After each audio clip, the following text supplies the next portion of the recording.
Guys, again, this is a quick blog video to explain the moderation process, but it's just a very, very quick video, just, in a nutshell. So overall, if we're going to look at the moderation process, we got, first of all, the planning of the moderation that needs to take place. You need to find out what needs to be required, who to get it from, and then plan yourself before you can, to get all the information before you actually can start. Then the actual moderation process is number two. And then after that, we provide a feedback, a report on our findings, and we also allow for places and feedback from the different parties in the review. So that's the three processes: plan for moderation, to actual moderate, and then to write the report. So let's go and look at the planning stage. Now, first of all, I need to find out why must I moderate? You want me to moderate for you, but for what? Why? What reason? Do you want me to moderate for certification, for CETA verification? Or is it maybe an appeals process that I need to investigate? Or maybe you've got new material or a new policy that you implemented and you want me to moderate? Or maybe you want me to moderate a new assessor that's starting there? Or maybe you got 4 or 5 assessors and you want to find out if they all working, are they productive? So there could be different types of reasons why you would want me or training provider want you to moderate for them. So first of all, I need to find out the type and the reason. Now, again, it could be a full moderation or a sample moderation. We get different types, and in our PDF document, you will see we give you actually a whole list. Sometimes if you do a full learnership, you don't want to get to the end of the learnership and then find out you've got big problems. So we normally ask a moderator in between, just to sample some of the assessors' work sometimes, just to make sure that they're on the right track. So there could be a sample or it's full. Okay, so that's the first two questions that need to answer. The third one is the time frame. So if a training provider asks you to moderate, how quickly do they want this to be done? And when must you provide feedback? Do they give you a week or something? So then I know, listen, they're paying me, how quickly they want it back to plan myself. And also, who is the stakeholders involved? Who is the contact details? If I need something, who must I contact from the training provider? Because again, we're going to look at problems, because certain things like policies and stuff, they're not going to let go from the officers. So sometimes they want us to do it there. So I need to plan, first of all. I need to ask these things. And then once I have the answers, I'm going to send the training provider either a report or a nice email, which you must also write the email and you must attach it to your moderation to say to him, thank you, you asked me to do moderation of this.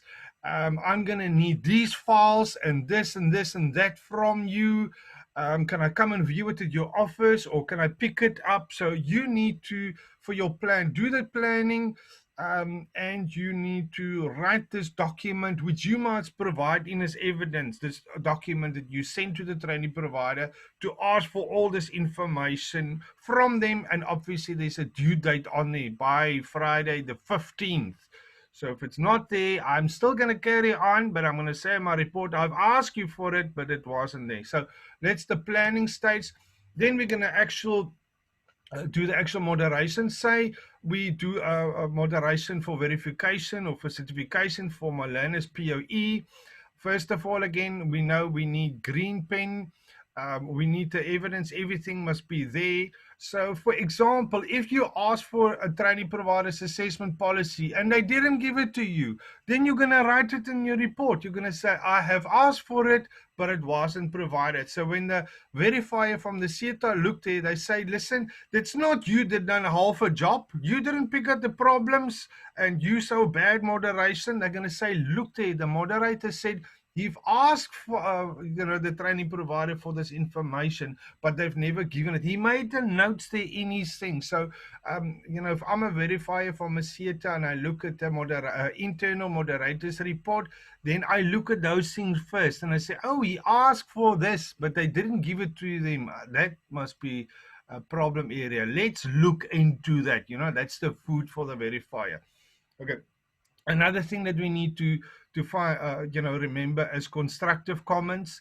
We're not going to say, listen here, this assessor is plain stupid, or the learner is stupid and shouldn't even do it, or scale him, or this is a bogus assessment straight away.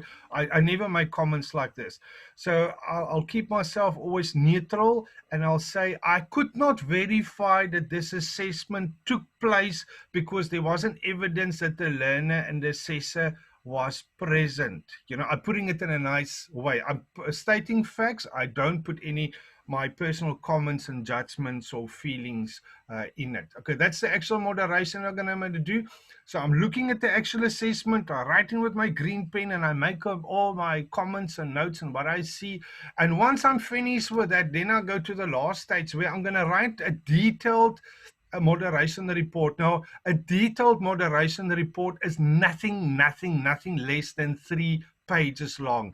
Definitely not. So I'm going to write a detailed feedback report, and say, yeah, all my comments that I made. Now I'm going to type it nicely out in the letter and tell him this. I have seen this, I have found this, but you also mentioned what you could not find, what wasn't there. So I'm going to tell the positive and the negative. And again, when we get back to feedback, remember there's basically 3 types of classifications, if I can call it. I can say you're very happy, or you could say recommendation. So listen here, this thing that I found there, that's not a big problem. I just recommend that you fix it. Or I can say the third one, I say a concern. So I can say I have found this wrong, and it is a bit of a concern. A series that needs to be looked at. So when you give feedback, always say, if it's acceptable, or maybe a recommendation for a correction, or it's a concern or a serious concern. Always label it like that. And then also we're going to state, if you as the moderator, if you assessed an assessor's work, if you uphold his decision. So in other words, if the assessor found the learner competent, do you still feel the learner must be competent, or do you think that it needs to be relooked? You know what I mean? I don't do judgment. You just say you don't feel that the assessor followed the procedure, so I don't think it needs to be upheld. Okay. And then the last part on the moderation is when you give this feedback now to, say, the training provider. Uh, there must be a place where you can confirm that the assessor received all your comments, and the training provider also. So the assessor must see what they had wrong, and he must be allowed to give feedback on that same document. And then it needs to go to the training provider, because maybe there's something they need to fix. So they also need to sign that they got it, and they need to make their personal comments on that.